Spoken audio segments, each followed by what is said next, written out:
22년 동안 지켜온 집에서 저는 결국 제 두 발로 도망쳐 나와야 했습니다. 저는 지금 가정폭력 피해자들을 위한 작은 쉼터방에 혼자 앉아 있습니다. 익숙한 물건도 제 목소리를 반겨줄 사람도 없는 이곳에서 저는 처음으로 제 인생을 돌아보기 시작했습니다. 내가 어떻게 여기까지 오게 되었을까? 어디서부터 잘못된 걸까? 왜 나는 남편을 피해 숨어 지내야 하는 사람이 되어버렸을까? 22년 전 저는 믿었습니다. 같이 고생했던 시간만큼, 우리가 함께 이룬 성공만큼 우리의 사랑도 단단해질 거라고요. 하지만 남편이 성공하고 돈이 쌓이고 사람들이 그를 대표님이라고 부르기 시작한 순간부터 우리의 시간은 천천히 그리고 잔인하게 무너지기 시작했습니다. 저는 오늘 그 모든 이야기를 하려고 합니다. 제가 버티고 참고 견디면 가정이 지켜질 거라 믿었던 시간들. 하지만 그 침묵이 결국 저를 얼마나 위험하게 몰아넣었는지. 저는 남편을 사랑했습니다. 그러나 그 사랑이 결국 제 삶을 무너뜨릴 줄은 몰랐습니다. 제 이야기를 처음부터 말해보겠습니다. 지금으로부터 22년 전 저는 남편 박재훈을 만났습니다. 그때 그는 작은 무역회사에서 일하던 말 그대로 평범한 직장인이었습니다. 밝고 추진력 있는 사람이었죠. 저는 그런 모습이 참 든든해 보였습니다. 결혼 후에도 우리의 삶은 그다지 특별할 것 없었습니다. 월급은 빠듯했고 저는 늘 가계부를 붙들고 앉아 하루하루를 맞춰가며 살았습니다. 하지만 저는 그런 삶이 싫지 않았습니다. 그 사람과 함께라면 뭐든 해낼 수 있을 거라고 생각했으니까요. 첫 아이가 태어난 날 남편은 갑자기 이런 말을 했습니다. 선이야, 나 회사 그만두려고. 저는 귀를 의심했습니다. 월급으로도 빠듯한데 회사를 그만둔다고요? 하지만 그의 눈은 확신으로 가득했습니다. 나 사업 한번 해보고 싶어. 정말 나한테 기회가 온 것 같아. 그 말 한마디에 제 마음은 복잡했습니다. 두려움도 있었지만 동시에 남편을 믿고 싶은 마음이 더 컸습니다. 저는 결국 그에게 이렇게 말했습니다. 당신 하고 싶은 거 해. 내가 옆에서 도울게. 그 말이 제 인생에서 가장 큰 결심이 될 줄은 몰랐습니다. 남편이 처음 사업을 시작했을 때는 정말 아무것도 없었습니다. 사무실도 자본도 거래처도 책상 하나, 의자 하나로 시작한 그 공간을 우리는 회사라고 불렀습니다. 그리고 저는 아이를 업고 그곳을 오가며 남편을 도왔습니다. 하루는 남편이 말했습니다. 선이야, 일정 좀 정리해 줄래? 거래처 만나는 시간 헷갈려 죽겠네. 다음 날엔 또 이렇게 말했습니다. 운전 좀 해줄 수 있어. 오늘 중요한 미팅이 있어서 차 가져가면 당신이 편할 거야. 그리고 어느 날은 장부를 쥐어주며 말했죠. 회계 좀 배워볼래? 인건비 아끼려면 우리가 직접 해야 돼. 그렇게 저는 아내에서 비서, 운전기사, 회계 담당, 육아 책임자가 되어갔습니다. 아이 둘을 키우면서 사무실 일까지 도맡았습니다. 밤늦게까지 남편 뒤를 봐주다가 집에 오면 집안일이 밀려 있었습니다. 몸이 10개라도 모자랐습니다. 어느 날은 너무 피곤해서 쓰러지듯 잠들었는데 남편이 제 어깨를 토닥이며 말했습니다. 진짜 고맙다. 선이야, 나중에 우리 꼭 성공해서 당신 고생한 거 다 보상해 줄게. 그 한마디에 저는 다시 힘을 냈습니다. 우리가 함께 만드는 미래라는 믿음이 있었으니까요. 그 믿음은 몇 년 동안 저를 움직이는 원동력이었습니다. 사업은 천천히 자리를 잡았습니다. 거래처가 늘었고 매출도 조금씩 올라갔습니다. 그래도 저는 늘 조심스러웠습니다. 작은 실패에도 가정이 흔들릴 수 있다는 두려움을 알고 있었기 때문이죠. 남편의 첫 직원, 김도연 과장님도 이 시기에 들어왔습니다. 그분은 저와 남편이 함께 회계장부를 붙들고 있을 때를 기억합니다. 그분은 종종 이렇게 말하곤 했습니다. 사모님이 아니었으면 이 회사 진작 문 닫았을 겁니다. 그럴 때면 남편은 쑥스러운 듯 웃으며 말했습니다. 우리 회사의 숨은 회계팀이자 비서팀이지. 우리 집사람이 다 했어요. 그 말을 들으면 저는 뿌듯했습니다. 아, 이 사람도 내 노력을 알고 있구나. 그때의 남편은 정말 따뜻했습니다. 하지만 사업이 점점 커지면서 남편의 삶도 달라지기 시작했습니다. 회의가 많아졌고 외부 일정을 챙기느라 집에 들어오는 시간도 줄었습니다. 그럴수록 저는 더 열심히 회사를 도왔습니다. 아이가 아프든 제가 아프든 상관없었습니다. 그때 저는 이렇게 생각했습니다. 조금만 더 참으면 우리도 여유로운 삶을 살겠지. 그러나 저는 몰랐습니다. 제가 참으면 참을수록 남편은 저를 당연한 존재로만 보게 된다는 걸. 제가 할 수 있는 일이라면 뭐든 했던 그 시간들이 남편에게는 고마움이 아닌 당연함과 무시의 씨앗이 되고 있었다는 것을 그때의 저는 전혀 알지 못했습니다. 남편의 사업은 어느 순간부터 정말 빠른 속도로 성장하기 시작했습니다.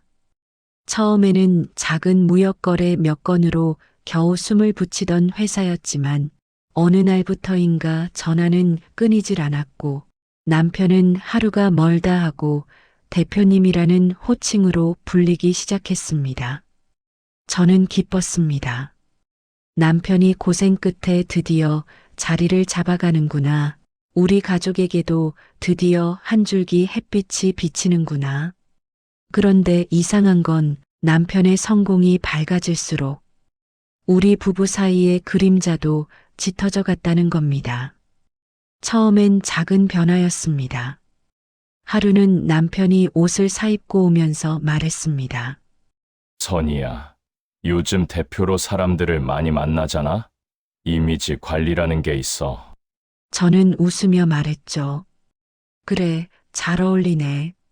하지만 그는 제 모습을 위아래로 살피면서 덧붙였습니다. 근데 너도 좀 꾸며봐. 같이 다니면 좀 그렇잖아. 그 말이 제 가슴을 쿡 찔렀습니다. 남편이 저에게 한 번도 하지 않던 말이었기 때문입니다. 저도 직감했습니다. 아, 뭔가 달라지고 있구나. 그 뒤로 남편의 말투는 조금씩, 그러나 확실하게 변했습니다. 선이야, 너는 세상 돌아가는 걸 잘 몰라. 네가 하는 건 그냥 집안일이지. 뭐 대단한 게 있다고. 진짜 중요한 자리는 너랑은 같이 다니기 좀 그래. 집안일? 대단한 게 아니라고. 아이들을 바쁘게 키우고 회사 일을 돕고 남편의 일정을 관리하던 제가 갑자기 아무것도 모르는 사람이 되어 있었습니다. 하루는 외출 준비를 하고 내려오는 저에게 남편이 말했습니다. 그 치마 좀 너무 촌스러워. 바꾸고 와. 저는 그저 멍하게 남편을 바라봤습니다. 이 사람 입에서 정말 그런 말이 나왔다는 게 믿기지 않았습니다. 그런 말이 반복될수록 제 마음은 조금씩 금이 가기 시작했습니다. 남편의 외출은 길어졌고 귀가 시간은 점점 늦어졌습니다. 어떤 날은 밤새도록 돌아오지 않는 날도 있었죠. 저는 그런 날이면 불안한 마음에 전화를 걸었습니다. 재훈 씨, 오늘은 좀 늦네. 그러면 그는 짜증 섞인 목소리로 말했습니다. 회의가 길어졌어. 왜? 왜? 라는 말. 마치 제가 물어본 게 잘못인 것처럼 들리는 톤. 그 말투에서 저는, 내가 이제 그의 우선순위가 아니구나라는 걸 느꼈습니다. 이렇게 관계가 벌어지는 동안 회사 직원 김도연 과장님이 어느 날 제게 조심스럽게 말했습니다. 사모님, 대표님 요즘 외부에서 너무 많이 노십니다. 여자분들이랑 있는 걸 저도 가끔 봅니다. 그 말이 제 귓가에 꽂힌 순간 제 심장은 쿵 하고 내려앉았습니다. 하지만 저는 아무 말도 하지 못했습니다. 그저 입술만 떨며 말했죠. 알고 있어요. 네, 저는 이미 알고 있었습니다. 여자들의 향수가 묻은 셔츠, 늦게 돌아와도 미안하지 않은 얼굴, 휴대폰을 절대 내려놓지 않는 습관. 하지만 저는 그 어떤 것도 말할 수 없었습니다. 제가 가진 건 돈도 권력도 아니었으니까요. 단지 가족을 위해 참고 견디는 일뿐이었죠. 저는 남편에게 사랑받지 못한다는 걸 알고 있었지만 아이들 때문에 가정이라는 울타리를 지키고 싶다는 이유로 그 모든 걸 삼켜왔습니다. 그러던 어느 날 남편은 술에 취해 들어와 문을 쾅 닫으며 말했습니다. 우리 그만하자. 이혼하자. 저는 귀를 의심했습니다. 지금 뭐라고 했어? 남편은 비틀거리며 소리쳤습니다. 너랑 사는 게 지겨워. 너는 할 줄 아는 게 없어. 나 이제 자유롭게 살고 싶어. 그 말은 제 가슴을 찢어 놓았습니다. 제가 그동안 남편을 위해 해온 모든 헌신이 한순간에 쓰레기처럼 버려지는 느낌이었습니다. 그리고 그날 이후 남편은 입버릇처럼 말했습니다. 이혼하자. 그냥 깨끗하게 끝내자. 저는 매번 떨리는 목소리로 말했습니다. 재훈 씨 아이들은? 가정은? 그러면 남편은 냉정하게 웃으며 말했습니다. 아이들은 다 컸어. 걔들은 알아서 살겠지. 그 순간 저는 깨달았습니다. 이 사람이 원하는 건 가정이 아니라 나 없는 새로운 인생이라는 걸. 하지만 그뿐만이 아니었습니다. 점점 심해지는 그의 화, 돌연한 분노 폭발, 저를 밀치고 벽에 몰아붙이는 행동. 남편은 폭력적인 사람이 되어가고 있었습니다. 아이들도 모두 눈으로 보고 있었습니다.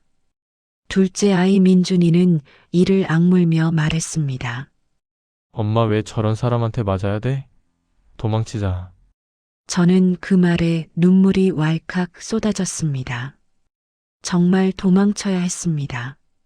하지만 도망칠 수 없었습니다. 그땐 아직 용기가 없었습니다. 그리고 그 비극적인 날이 찾아오기 전까지 저는 계속 그렇게 버티고만 있었습니다. 남편의 분노는 시간이 지날수록 더 잦아졌습니다. 처음에는 말로, 다음엔 물건을 던지더니 어느 순간부터 그 분노는 제 몸을 향하고 있었습니다. 그날도 작은 일에서 시작됐습니다. 저는 저녁 준비를 하다 남편에게 조용히 말했습니다. 재훈 씨, 오늘 아이들 학비 납부 문자 왔어. 이번 달은 조금 빠듯할 것 같은데. 그러자 남편이 갑자기 젓가락을 탁 놓으며 말했습니다. 또 돈 얘기야. 너는 왜 맨날 돈 타령이야? 저는 놀라서 말을 잇지 못했습니다. 아니 나는 그냥이 뭐야? 너는 내가 죽어라 벌어오는 돈이 당연한 줄 알지?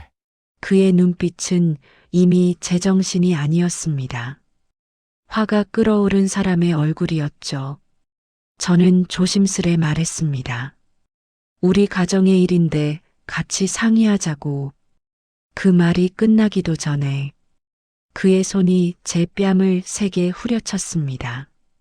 내가 뭘 알아? 내가 돈을 벌어봤어? 그 순간 시간은 멈춘 것처럼 느껴졌습니다. 귀에서는 윙윙거리는 소리가 들렸고 몸은 휘청거렸습니다. 그가 제 머리채를 잡아 끌며 소리쳤습니다. 내가 사업하는 동안 너 뭐 했어? 너는 그냥 밥하고 애나 본 거잖아. 저는 그의 손에서 벗어나기 위해 필사적으로 버텼지만 그는 강했습니다. 제 몸은 벽에 세게 부딪혔습니다. 쿵! 몸이 바닥으로 쓰러졌고 순간적으로 필름이 끊기듯 머릿속이 하얘졌습니다. 저는 떨리는 목소리로 말했습니다.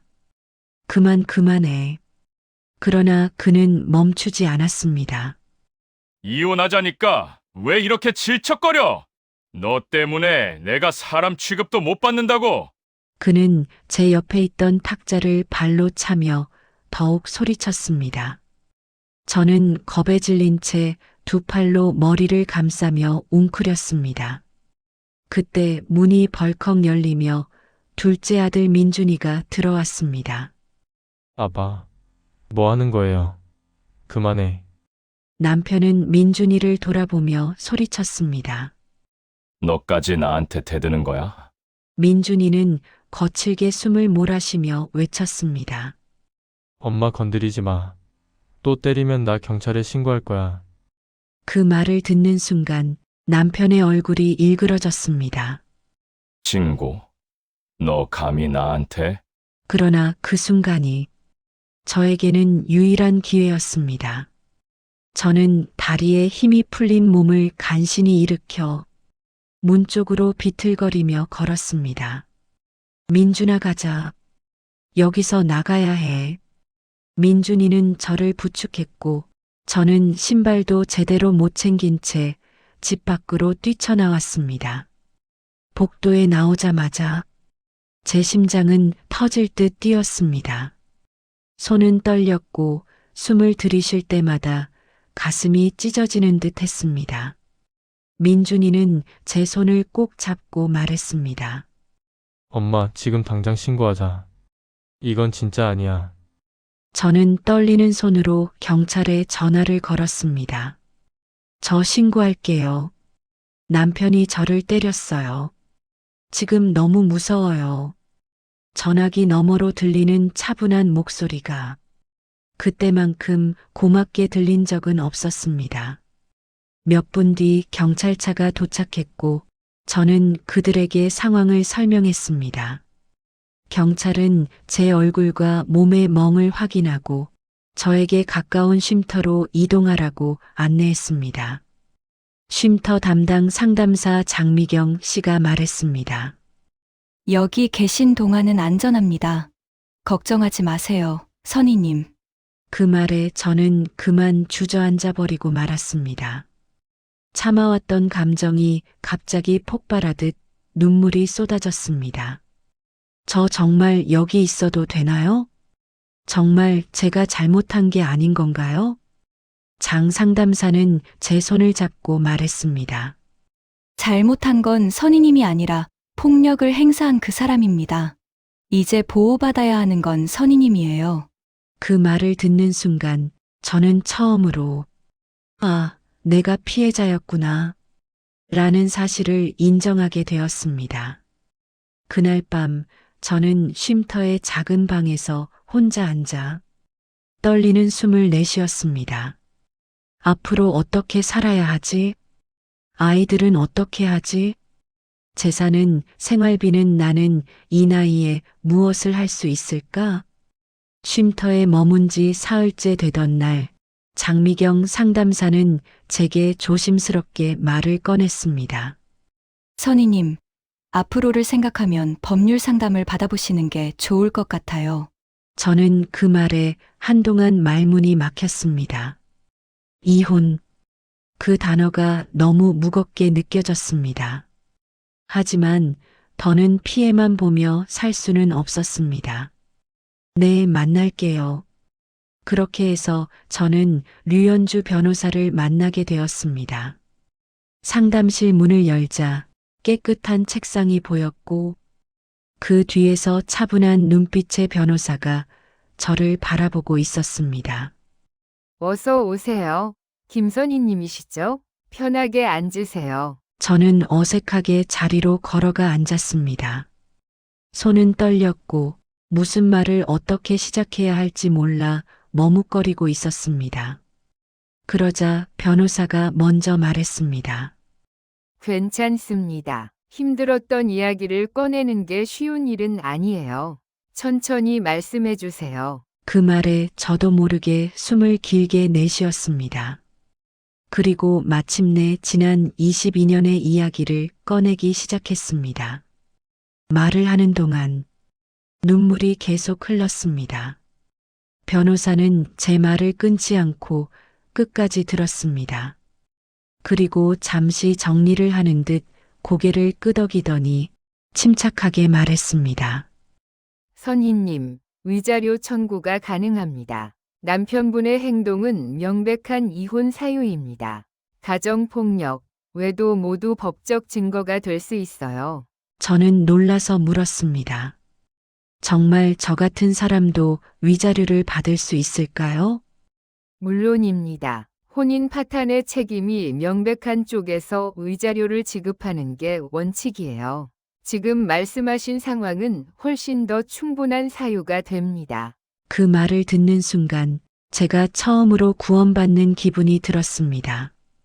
그리고 가사유간해조 모두 재산 형성 기여로 인정됩니다. 이 말은 특히 제 가슴을 찢어 놓았습니다. 그렇지만 동시에 저를 다시 일으켜 세우는 말이기도 했습니다.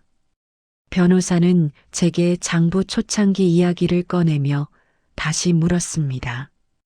회사 초기에 회계도 맡으셨다고 하셨죠? 내 직원도 없어서 제가 다 했어요. 외부 일정도 관리하셨고 운전도 하셨고요. 네.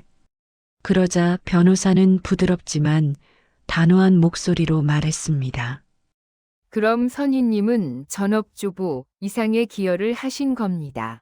재산 분할에서 상당한 기여도를 주장할 수 있습니다. 저는 믿기지 않았습니다. 정말요? 남편은 맨날 저보고 너는 돈도 못 벌었다고 했는데 류 변호사는 고개를 저었습니다. 가사와 육아, 그리고 내조는 모두 법적으로 재산 형성에 기여한 것으로 인정됩니다. 남편분이 혼자 이룬 게 아닙니다. 두 분이 함께 만들어 온 겁니다. 그 순간 저는 지난 20년 동안 제가 겪었던 모든 희생이 처음으로 가치라는 이름을 얻는 것 같았습니다. 두려우시겠지만 혼자가 아니에요. 변호사는 마지막으로 제 손등 위에 서류를 살짝 얹으며 말했습니다. 이제부터는 제 역할입니다. 선희님은 그동안 너무 많이 혼자 견뎌오셨어요. 이제는 법이 선희님 편이 될 차례입니다. 그 말에 저는 울컥했습니다. 저 정말 다시 일어설 수 있을까요? 변호사는 미소를 지으며 말했습니다. 네, 물론입니다. 정당한 몫을 찾아오면 다시 시작할 수 있습니다. 저는 천천히 고개를 끄덕였습니다. 눈물이 주르르 흐르는 것도 막을 수 없었습니다. 상담실을 나오는 길, 저는 처음으로 숨을 크게 들이마셨습니다. 두려움은 여전히 있었지만 그 속에 아주 작은 힘이 자리 잡기 시작했습니다. 그래, 이제는 나를 지키기 위해 살아야 한다. 하지만 남편 박재훈은 제가 다시 일어서려 한다는 사실을 결코 가볍게 넘기지 않았습니다. 변호사를 통해 소송 준비를 막 시작했을 때 남편은 제게 전화를 걸어왔습니다. 쉼터 상담사가 알려준 대로 저는 받지 않았지만 그는 집 전화는 물론 아이들에게까지 연락하며 끝없이 저를 흔들어대기 시작했습니다. 그러던 어느 날 큰아들 지훈이가 말했습니다. 엄마 아빠가 계속 전화와. 엄마가 집에 들어오면 그동안 있었던 일은 다 덮어주겠다고 하래. 저는 씁쓸하게 대답했습니다. 이제는 그 사람 말에 흔들리지 않아. 엄마는 돌아가지 않을 거야. 그런데 며칠 후 둘째 민준이가 얼굴이 굳은 채로 찾아왔습니다. 엄마 아빠 회사에 요즘 이상한 소문 돈대. 저는 놀라 물었습니다. 소문? 응. 아빠가 회사 돈을 개인적으로 썼다는 얘기. 여자들이랑 놀러 다닌 것도 직원들이 다 알고 있었대. 그 말은 제게 충격이었지만 어쩌면 당연한 일이기도 했습니다. 남편은 이미 오래전부터 자신이 쌓아 올린 성공의 기반을 스스로 무너뜨리고 있었던 겁니다. 그리고 며칠 뒤 아들 지훈에게서 또 충격적인 이야기를 들었습니다. 엄마 아빠 회사가 세무조사 받았대. 세무조사? 직원들이 아빠가 회사 돈으로 여자들이랑 해외 다녔다고 제보했다더라. 거래처에서도 이미지 안 좋아지고. 저는 믿기지 않았습니다. 그토록 자신감 넘치고 성공에 취해 있던 남편이 이렇게 흔들리는 모습을 보게 될 줄은 상상도 못했습니다. 하지만 깊은 속으로 저는 깨달았습니다. 이건 단순한 소문이 아니라 그의 잘못이 스스로를 향해 돌아오고 있는 거다. 이혼 조정을 위한 첫 만남 날 남편은 자신감 넘치던 과거와 달리 눈에 띄게 초조해 보였습니다. 그는 저를 보자마자 씩씩대며 말했습니다. 너 진짜 이럴 거야? 내 삶을 다 망칠 거야? 저는 담담히 말했습니다. 망치는 건 내가 아니라 당신 자신이에요. 남편은 얼굴이 불그락푸르락해졌습니다. 웃기지 마. 내가 벌어온 돈인데. 왜 내가 가져가? 너는 한 게 없잖아. 그 순간 제 변호사가 조용히 서류를 꺼냈습니다. 박재훈 씨, 아내분이 회사 일정 관리, 회계, 운전 등을 담당했다는 내부 기록과 증인 진술이 확보되었습니다. 이는 명백한 재산 형성 기여로 인정됩니다. 남편의 얼굴은 그 순간 굳어졌습니다. 그가 가장 듣기 싫어했던 말, 그리고 숨기고 싶어 했던 진실이 공식적으로 드러난 겁니다. 그리고 변호사는 이어 말했습니다. 또한 부정행위와 가정폭력에 대한 증거가 확보되어 있어 위자료 역시 청구할 예정입니다. 남편은 자리에서 벌떡 일어나 의자를 밀치며 소리쳤습니다. 증거? 증거가 어딨어? 그 여자들 그냥 비즈니스였어. 그 순간 저는 처음으로 아무 미련 없이 그를 바라볼 수 있었습니다. 재훈 씨, 이제 그만해요. 당신이 한 행동이 다 돌아오고 있어요. 그는 더 이상 말을 잇지 못했습니다. 그리고 그날의 조정은 그의 일방적인 감정 폭발로 끝나버렸지만 분위기는 완전히 기울어 있었습니다. 며칠 뒤 회사 직원 김도현 과장으로부터 연락이 왔습니다. 사모님 아니 선희님, 박 대표님 회사에서 대표직 내려놓게 될 것 같습니다. 저는 놀라 말했습니다. 무슨 말씀이세요? 세무 문제도 있고 대표님 사생활 문제로 거래처들이 다 떨어져 나갔어요. 이사회에서 사실상 대표직 해임 쪽으로 결정됐습니다. 그 말을 듣고 저는 깊게 숨을 들이쉬었습니다. 슬프냐고요? 아니요. 이상하게도 저는 눈물이 나지 않았습니다.